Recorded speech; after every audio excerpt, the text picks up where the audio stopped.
हर चुनाव महत्वपूर्ण होता है, ऐतिहासिक होता है और जीतने वाले और हारने वाले सबके लिए कुछ न कुछ वो सिखा कर जाता है। जम्मू कश्मीर में 10 साल बाद एक चुनाव हुआ। जिन परिस्थितियों में हुआ वो आपके सामने है। कैसे जम्मू कश्मीर को बेइज्जत किया गया, राज्य का दर्जा छीना गया, वो आपके सामने है। और कैसे केंद्र सरकार ने रूल बाय प्रॉक्सी अपने लेफ्टिनेंट गवर्नर के माध्यम से किस तरह से जम्मू कश्मीर में भ्रष्टाचार, कैसे वहाँ के स्थानीय नागरिकों की न सुरक्षा का ध्यान रखा, न रोजगार का ध्यान रखा। लगातार जो खबरें, आतंकवाद बढ़ने की खबरें, जम्मू रीजन तक में आतंकवादी हमले होने लगे, न आम नागरिक वहाँ सुरक्षित महसूस करता है, न पर्यटक महसूस करते हैं अपने आप को सुरक्षित। कश्मीरी पंडितों से जो वादे किए गए वो बिल्कुल भुला दिए गए पिछले 10 साल में। ये सब इन परिस्थितियों के बीच में जम्मू कश्मीर में एक चुनाव हुआ, ऐतिहासिक चुनाव था और जम्मू कश्मीर के बाशिंदों ने एक स्पष्ट जनादेश दिया। जम्मू कश्मीर, आज भी हम उसको राज्य ही मानते हैं, तो मैं तो यही कहूँगा कि जम्मू कश्मीर राज्य के लोगों को बहुत बहुत मुबारक कि उन्होंने इस चुनाव में बढ़ चढ़कर हिस्सा लिया और करारा जवाब दिया उन लोगों को जिन्होंने जम्मू कश्मीर को की इज्जत को रौंदने में कोई कसर नहीं छोड़ी थी। जैसा कि आप सब जानते हैं, पूर्ण राज्य का दर्जा छीनकर यूनियन टेरिटरी बनाना अपने आप में अप्रत्याशित था। हरियाणा में चुनाव हुआ जिसके नतीजे बिल्कुल अप्रत्याशित हैं और यहां तक कि यह भी कहेंगे कि अस्वीकार्य हैं। जिस तरह की शिकायतें लगातार आ रही हैं, अभी हम जयराम रमेश जी और मैं जिस कमरे में बैठे थे वहां भी लगातार शिकायतें, हमारे नारनौल के कैंडिडेट राव नरेंद्र सिंह हो गए या पानीपत के कैंडिडेट हो गए, 3 जिलों से हिसार, महेंद्रगढ़, पानीपत, यहां से लगातार शिकायतें आ रही कि कैसे बैटरीज जो मशीन की थी वो 99% थी और जिन मशीनों की बैटरीज 99% थी उन मशीनों में नतीजा एक आया, हमें हराने वाला नतीजा आया, और जो मशीनें नहीं, जिनको छेड़ा गया, जिनकी बैटरी 60-70% जो स्वाभाविक है होनी चाहिए थी, उसमें हम जीत रहे हैं हमारे कैंडिडेट। तो हम ये सारी शिकायतें इकट्ठी कर रहे हैं। हमारे कैंडिडेट्स ने वहाँ रिटर्निंग ऑफिसर्स को शिकायतें दी हैं और दे रहे हैं अभी, लेकिन आने वाले कुछ दिनों में ये सारी शिकायतें लेकर हम चुनाव आयोग में जल्दी ही जाएंगे और अपनी शिकायत वहाँ दर्ज कराएंगे। इस तरह का नतीजा कहीं भी धरातल पे नहीं दिख रहा था। आप लोग भी गए, हम लोग भी गए, सब घूम रहे थे। कोई ये नहीं मान सकता कि हरियाणा में इस तरह का अप्रत्याशित नतीजा आएगा। हम सब अचंभित हैं। ये अगर एक लाइन में इसको कहा जाए तो ये तंत्र की जीत है और लोकतंत्र की हार है। हम इसे स्वीकार नहीं कर सकते। जयराम रमेश जी से मैं आग्रह करूंगा कि इस प्रेस वार्ता को आगे बढ़ाते हुए अंग्रेजी में अपनी बात रखें।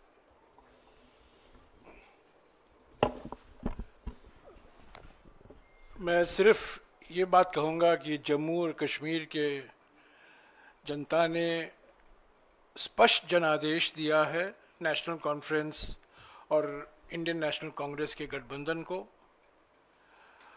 भारी बहुमत से उनको जिताया है। सरकार बनेगी, साझा कार्यक्रम होगा और पूरा प्रयास किया जाएगा। हम पीछे नहीं हटेंगे। इस गठबंधन सरकार की प्राथमिकता यूटी को फिर से पूरे राज्य का दर्जा मिलना ज़रूरी है और यही प्राथमिकता होगी। और भी मुद्दे हैं, विकास से जुड़े हुए मुद्दे हैं, साझा कार्यक्रम दोनों पार्टियों के मैनिफेस्टो भी है, साझा कार्यक्रम भी तैयार किया जाएगा और एक पारदर्शिता से जवाबदेही और संवेदनशील सरकार ये गठबंधन जम्मू और कश्मीर की जनता को देगी। हरियाणा के संदर्भ में हमने चुनाव आयोग से आज दोपहर से लगातार शिकायत कर रहे हैं,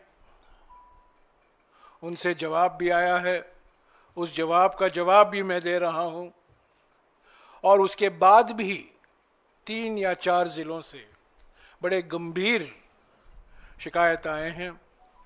वो सब कल या परसों हम चुनाव आयोग के सामने पेश करेंगे।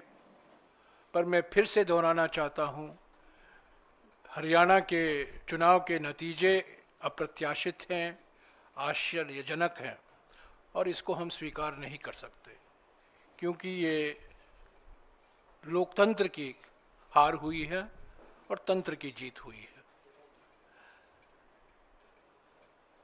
इसके ऊपर मैं आज कुछ नहीं कहूँगा।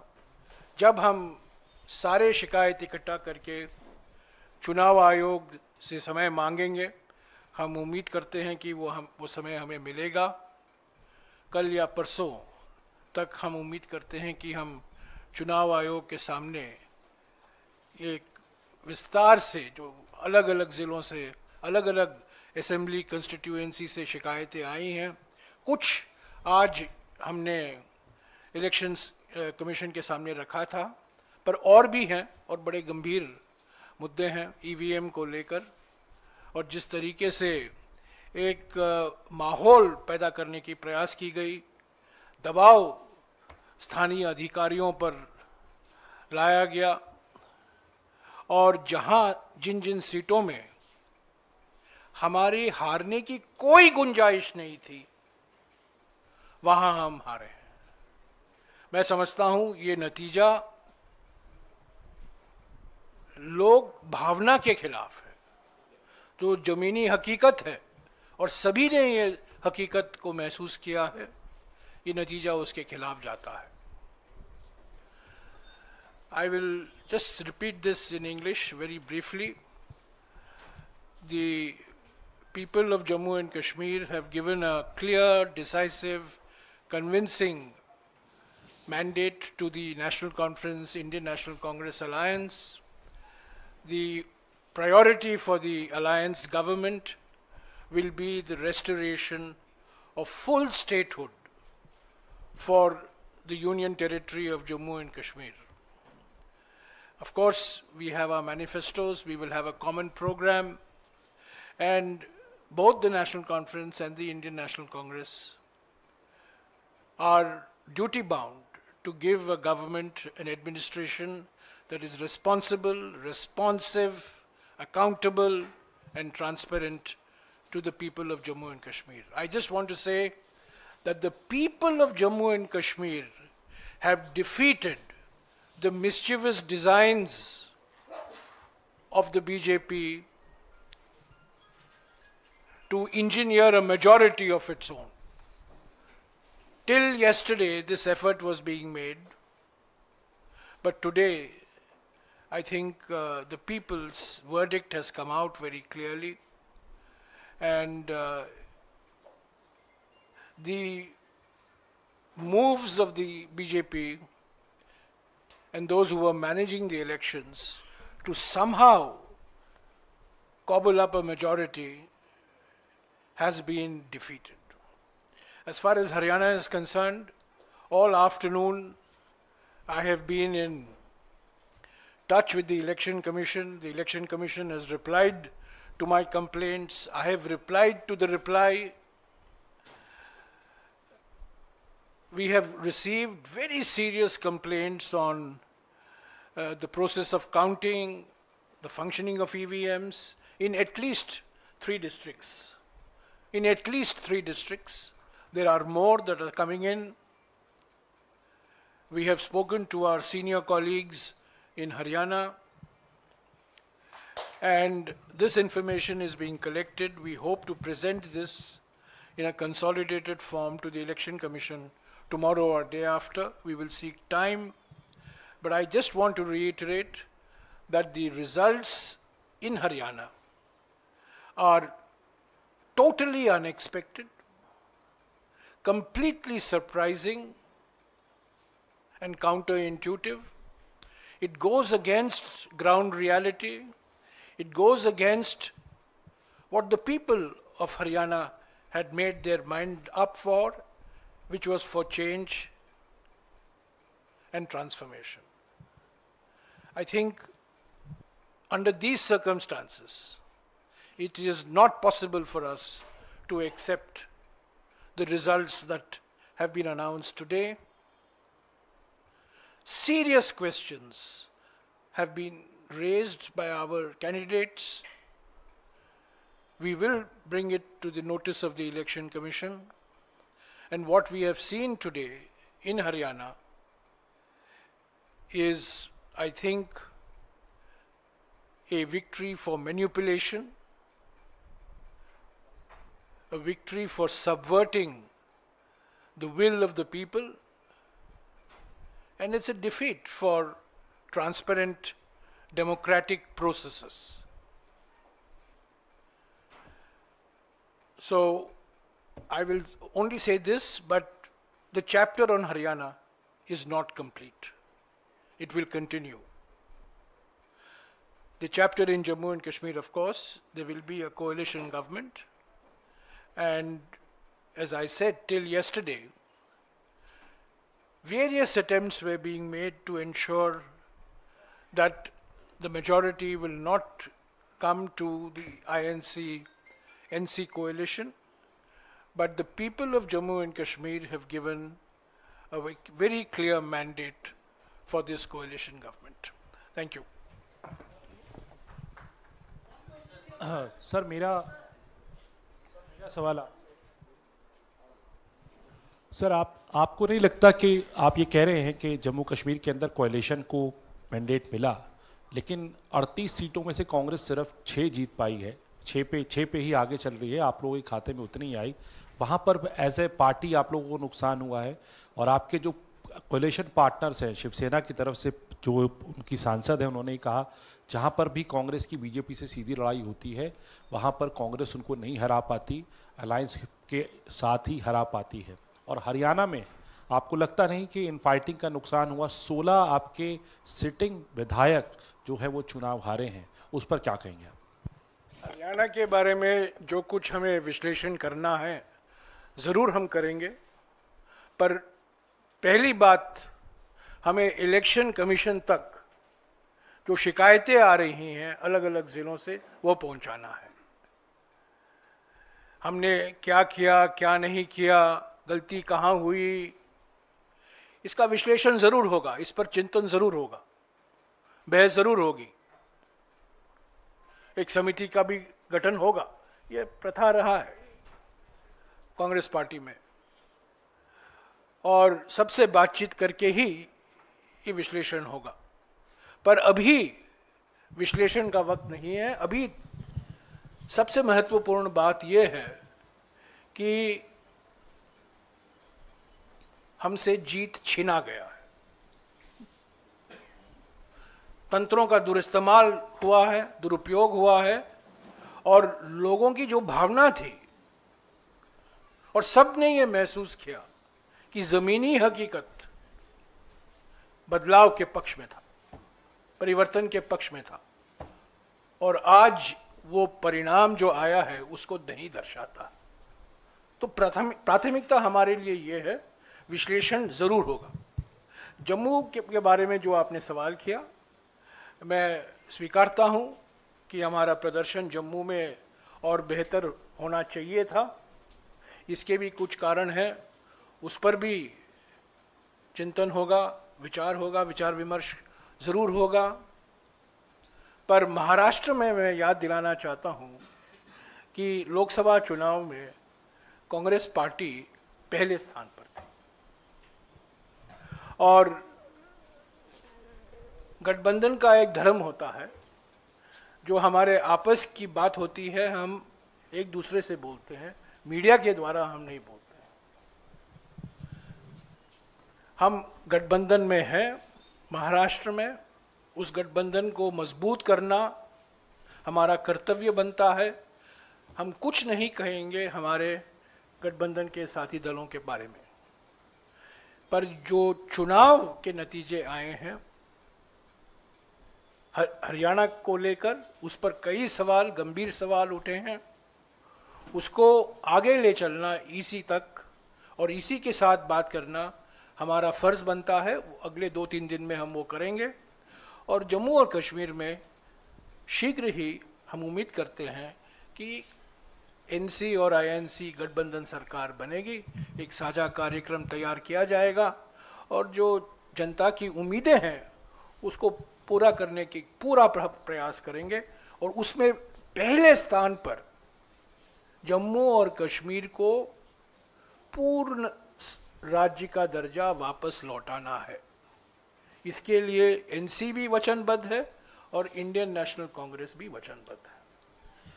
हाँ, इधर पवन ने जो कहा कि जम्मू कश्मीर में जो जो आपने फैक्टर्स गिनाए वो सब सही थे, उसके बावजूद एक लग रहा था कि आपकी clear road ahead to victory है जम्मू में, जहां पर बीजेपी बहुत डाउन एंड आउट थी।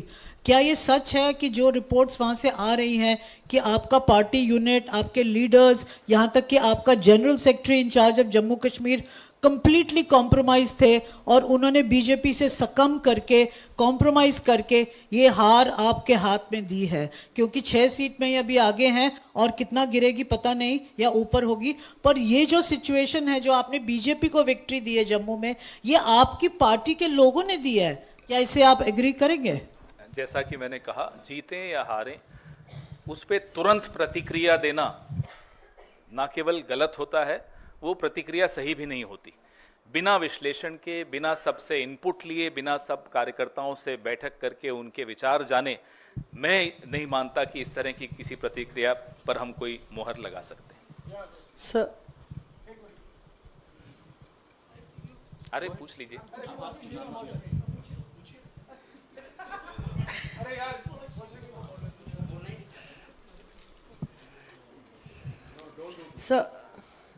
सर ये जो 3 जिलों का आपने जिक्र किया, तो ये कौन से ज़िले हैं और कितनी सीटें इसमें प्रभावित हो रही हैं इन ज़िलों में, ये हम लोग जानना चाहेंगे। और थोड़ी अजीबोगरीब बात नहीं है कि एक तरफ आप जम्मू कश्मीर की जीत और आगे क्या प्रक्रिया रहेगी उसका जिक्र कर रहे हैं, और दूसरी तरफ कह रहे हैं वहाँ पे जनता की जीत हुई, और दूसरी तरफ कह रहे हैं हरियाणा में अंगूर खट्टे हैं, हरियाणा में हमारी जीत छीनी गई है। गरीब तो तब जनता को क्या मैसेज? अजीबोगरीब तब होता कि जब हम कहते कि नहीं साहब सब जगह खराब है मशीन। हम पूरे हरियाणा के लिए भी नहीं कह रहे कि सब जगह खराब है। हम नारनौल असेंबली का ही अगर आपको उदाहरण दें तो साफ, और ये कोई कोइंसिडेंस नहीं हो सकता, साफ सामने दिखता है, आंकड़े हैं, सब मशीनें सामने रखिए।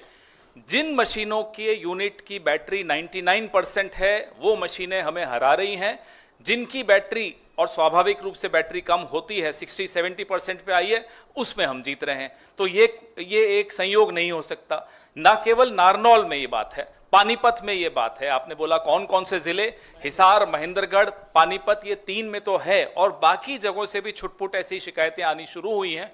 रात तक जितनी भी शिकायतें इकट्ठी होंगी, कल तक जितनी इकट्ठी होंगी, फिर जैसा कि जयराम रमेश जी ने कहा, हम चुनाव आयोग तक जाएंगे। तो हमने कभी भी ऐसा नहीं कहा कि भाई पूरा ये सारी मशीनें खराब हैं। हम तो हरियाणा के लिए भी नहीं कह रहे कि सारी मशीनें खराब हैं, लेकिन जहां जहां हस्तक्षेप हुआ है वहां की बैटरी 99% है। आप मुझे बताइए, इतने दिन से मशीनें पड़ी हैं 99% और सबकी स्टैंडर्ड, सबकी 99% कैसे हो सकती है? और जिनको नहीं छेड़ा गया उसमें कोई 60% है, कोई 70%। और ऐसा नहीं कि शिकायत दोपहर को हुई हो, मशीनें खुलने के वक्त ही हमारे कैंडिडेट ने शिकायत की थी, तब तो कोई रिजल्ट नहीं आया था। तभी राव नरेंद्र सिंह जी ने उसी वक्त शिकायत करनी शुरू कर दी थी, हमें फोन करना शुरू कर दिया था, तब रिजल्ट आना शुरू नहीं हुआ था। इनफैक्ट तब तो आप लोग बाहर जो हमें दिखा रहे थे कि रुझान हमारे पक्ष में चल रहे थे 70-71 सीट पे, तब भी हमने लिखित शिकायत हमारे राव नरेंद्र सिंह जी ने और पानीपत वाले कैंडिडेट ने करनी शुरू कर दी थी।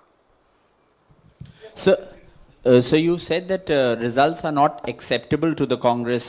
Could you elaborate on that? And what are the, apart from approaching the EC, will you also take legal recourse? What do you exactly mean when you say that it is not acceptable to you?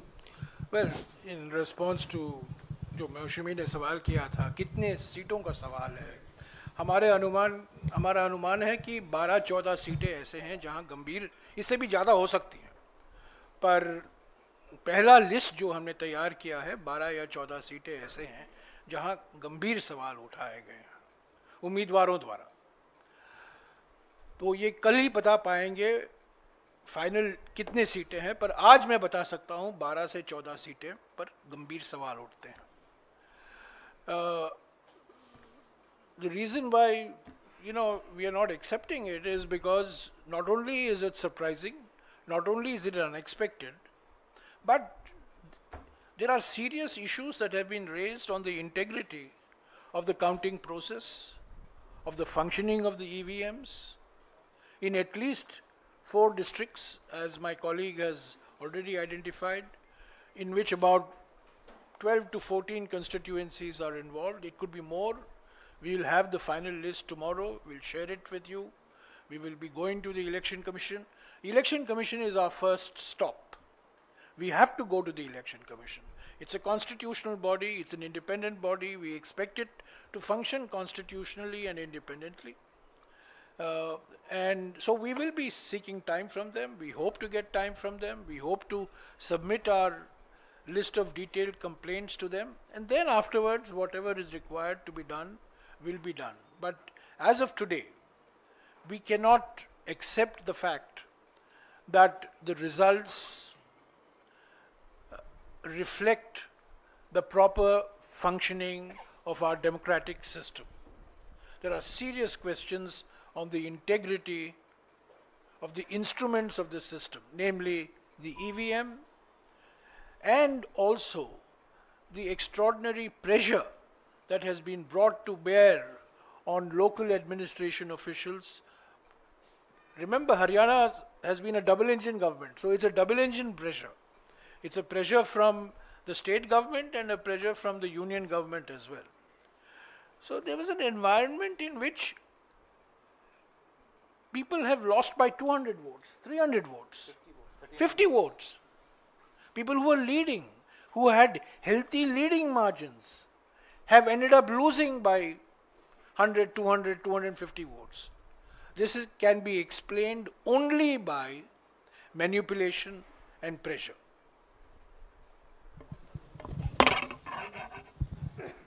Sir, अब तक आपके पास जो तथ्य सामने आए हैं, क्या इस नतीजे पर आप पहुंचे हैं कि कोई सुनियोजित ढंग से कोई ईवीएम में गड़बड़ी की गई है?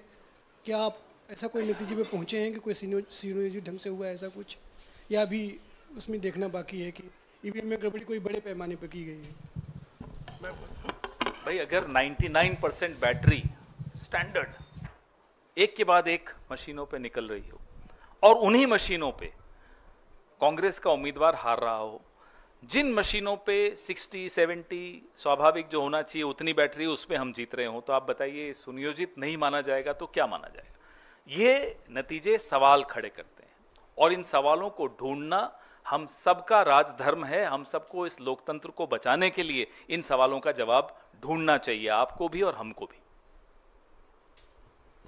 आप समझे, ये साजिश समझे, जहां 99% बैटरी है वहां बीजेपी की जीत होती है, और जहां 70% के नीचे बैटरी है वहां कांग्रेस की जीत होती है। ये संयंत्र नहीं है तो और क्या है?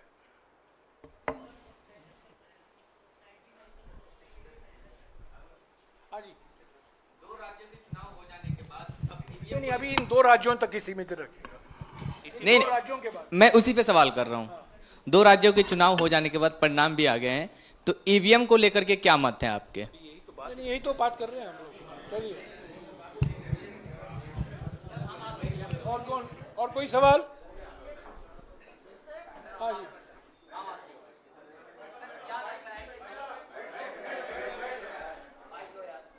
बोल दो, आवाज आ रही है। सर, क्या लगता है कि 2-2.5 दिन का जो मतलब इन्वेस्टिगेशन होगा उससे कुछ निकल के सामने आएगा?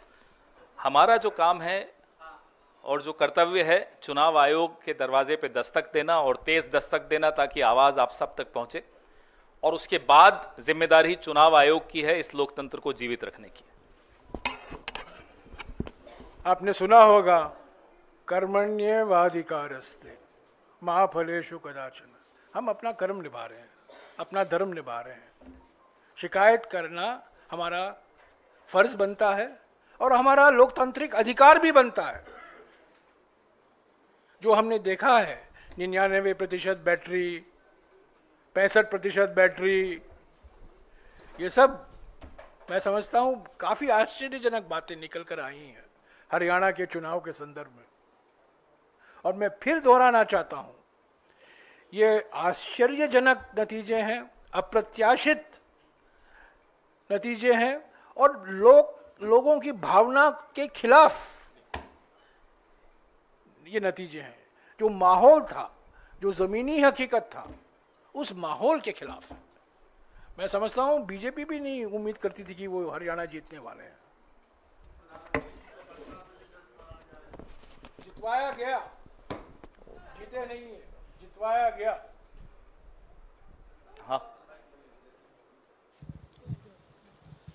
Sir, talking about Jammu Kashmir, one thing that has been the constant demand of National Conference is the restoration of Article 370. What will the Congress stand beyond that? Will the Congress support over there? Because the mandate that has come, it has come specifically for the National Conference, and this is one of their demands. So what will the Congress stand beyond Article 370 now? The mandate is for the Indian National Congress and an alliance with the National Congress. The political atmosphere in J&K was transformed after the Bharat Jodo Yatra. And that transformation had an effect on all political parties which were seen to be aligned with the Indian National Congress. So let's not underestimate the importance of the role of the Indian National Congress. The National Conference has scored a handsome victory. And we congratulate the National Congress. They are our ally. But to say that the Indian National Congress has not had a role in the transformation in the political environment in J&K in the last 2 years flies in the face of reality. The Bharat Jodo Yatra was a transformational movement as far as the politics of J&K is concerned. We should never minimize or underestimate the achievement of Mr. Rahul Gandhi in Jammu and Kashmir particularly, both in Jammu as well as in Kashmir. Our priority, you asked the question, our priority immediately, Mr. Gandhi has already said this in his election campaign, the Congress president has said it in his election campaign, our immediate priority is to restore full statehood to Jammu and Kashmir. It was downgraded to the status of a UT 5 years ago. It's never happened before in Indian history. It should not happen. But restoration of full statehood status and giving a democratically elected chief minister and his council of ministers full constitutional authority is our priority. We don't want an alliance government to be at the beck and call of the LG. The LG cannot run Jammu and Kashmir anymore.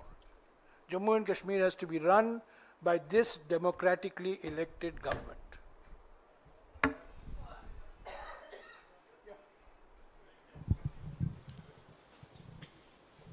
Sir, that the Congress candidate from Jeend, his name is Bijender Singh, we just got his bite and he's stating he's lost the election by 32 votes. You were mentioning that a lot of elections have been lost in very thin margins. And while you also spoke about the foul play, he has said that this defeat is because of the independent candidate cutting his share. So that does... There could be different reasons in different areas. What the complaints that we have got and that we are getting are from 3 districts primarily. And then when we compile those complaints, we'll take them to the Election Commission. As I said, one size doesn't fit all. Different constituencies have different reasons for their victories or defeats. Sir, अभी मैंने एक BJP के राष्ट्रीय प्रवक्ता का interview किया तो उनका कहना है कि जब कांग्रेस जहाँ जीती वहाँ ईवीएम सही होता है, जब वो हार जाती है तब कहती है ईवीएम खराब होता है। तो इस पर सर क्या कहेंगे आप? 2009 में अडवाणी जी ने एक किताब का रिलीज़ की थी, लॉन्च की थी, जो जीवीएल नरसिम्हा ने लिखी थी ईवीएम्स के खिलाफ, और उसमें पूरा टेक्निकली समझाया था कि ईवीएम्स कैसे गलत हैं। तो उनको कहिए पहले 2014 का रिजल्ट को ठुकराएं, रिजेक्ट करें, 19 को रिजेक्ट करें, फिर हमसे बहस करें आकर।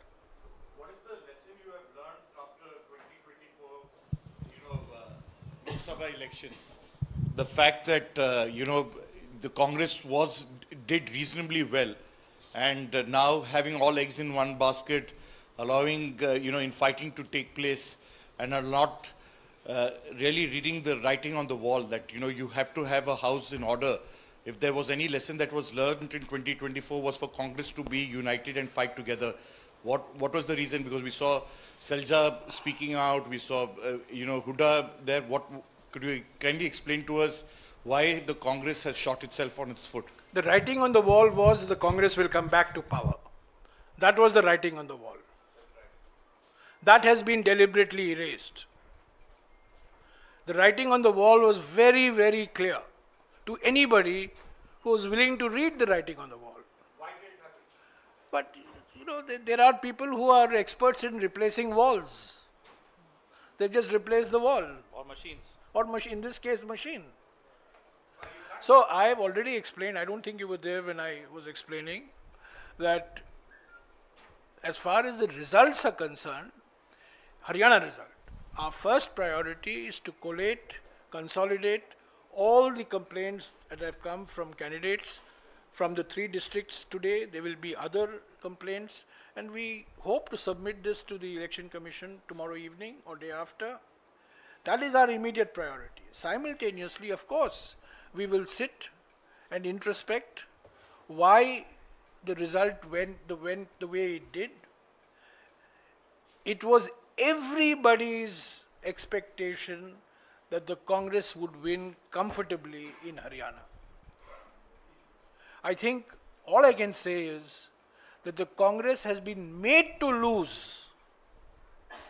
Congress has not lost. Congress has been made to lose in Haryana. And you have not heard the last of the Haryana result.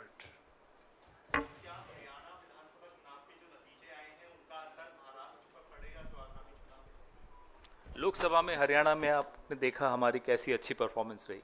कभी भी किसी एक नतीजे को दूसरे नतीजे से तुलना नहीं करनी चाहिए। यही हम सीखे हैं पिछले 20-25 साल।